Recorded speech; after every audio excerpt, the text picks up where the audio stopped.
Hello everybody and welcome back to week 6 of the 0 to Pay to Win BDO Progression series.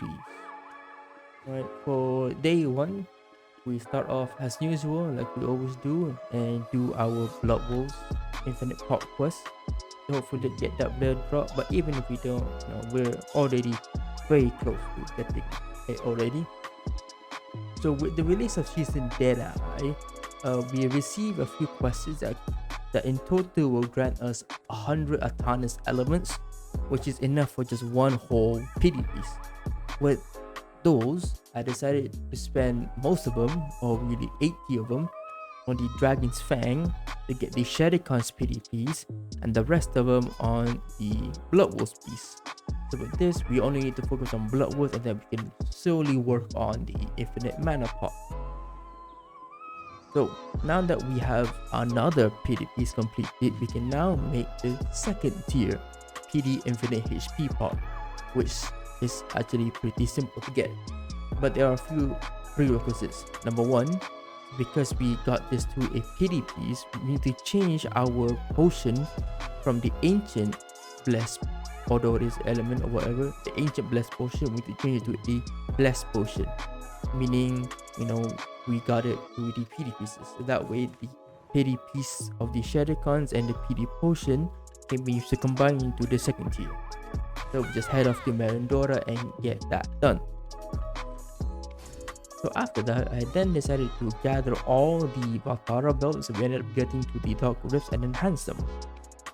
Truth be told, I wasn't really expecting it, but we ended up one-tapping all of them basically to try for an easy 500 mil.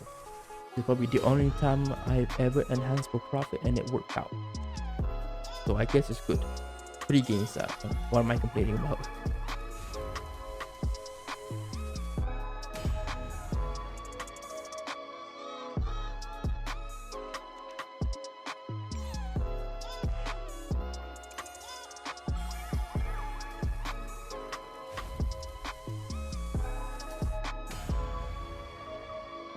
To end of week 6 day 1, I went on my lawn and decided to do the Bamboo Legion Land of Morning quest line, because it's one of the quicker ones and the boss isn't really that difficult.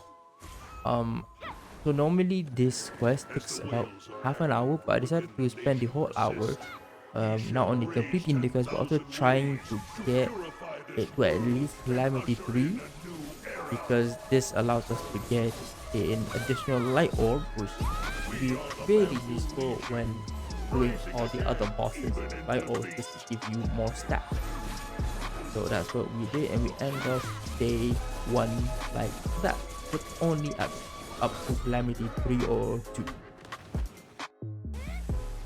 Starting off day 2, we're going to start off a bit more productive than usual by going to our favorite spot in the game, Hogan's, for a very easy, consistent, really nice 700 mil an hour.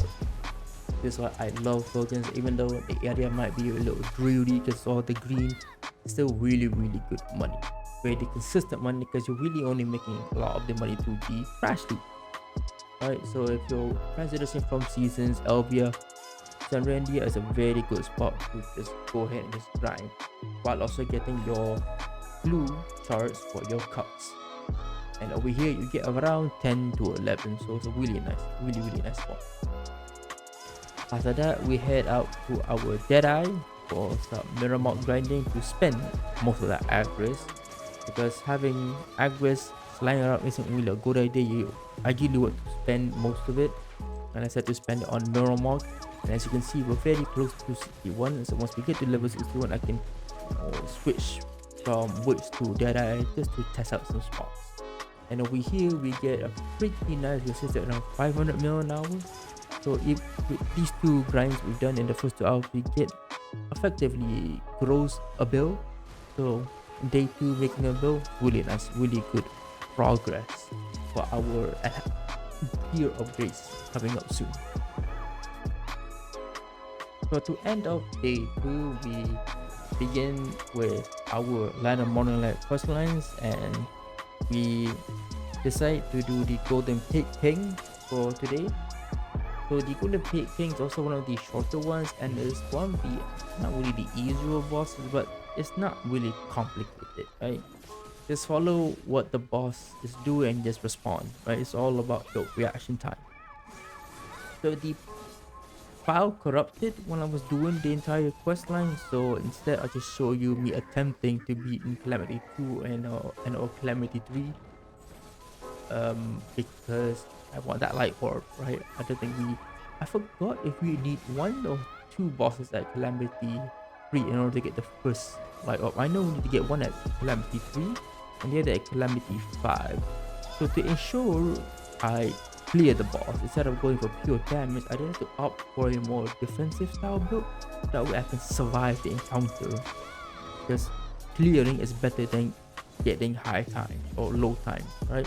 So that's the thing, that's the mindset I went going through this. But you probably see I still die, right? This boss, even at Calamity 2 or 3, it's still pretty tough, because with lag, latency and everything, you might end up just not be able to react to any of the boss's mechanics. So to start off day 3, I decided to head to a spot I've never really gone to, even on my main account, which is LV on Nagas. The reason why I came here because 1, I was curious, and 2, this is a spot where you get your yellow shards. The only other spot you normally get them is, well, usually is bandits, Baragi Den. But Baragi Den drops the most, but it's a lower AP spot, and so Nagas should be the middle spot, so it should be better, right? So that's the mindset I came in while I was trying to find this spot. And I'll just say this spot sucks. Even the yellow shard accumulation is kinda trash here. I made around 460 mil, which I have uploaded onto the channel so you can see for yourself. This spot is some ass. We decided to do 2 quests of the Ladder Moonlight Light quest line this time. Makes it so that we end up this week with 4 of the quest lines done. So we first decided to do the Changui one, which really a nothing one. There's only 18 quests, so it's not really worth mentioning much. There really isn't a boss at the end of it, but there will be a boss later on. The other one we decided to do was Bari. The Bari one is actually pretty easy, pretty short as well. There's a lot of running around, which is pretty annoying, but it's pretty short. The boss itself is actually pretty nice. He will teleport around a lot. So for a class like Lan, it's going to be pretty easy to just move around. And he's similar to the Golden Pit King. Just respond to what you're doing. And whenever she mentions a forest, go attack the tree and whatnot, right? So she's one of the easier ones. But it does take quite a bit to clear it to Calamity 3, which I do try every time just to get higher chances of getting, the big rewards from the weekly boss splits. Thankfully, we ended up getting Crystal of Harmony from one of them, so we effectively made a build of this week doing the boss splits, right? With the Crystal of Harmony, we can make the ultimate Maculot, which goes for a build right now. So for the first week of boss splits, it's pretty RNG carry, to be honest.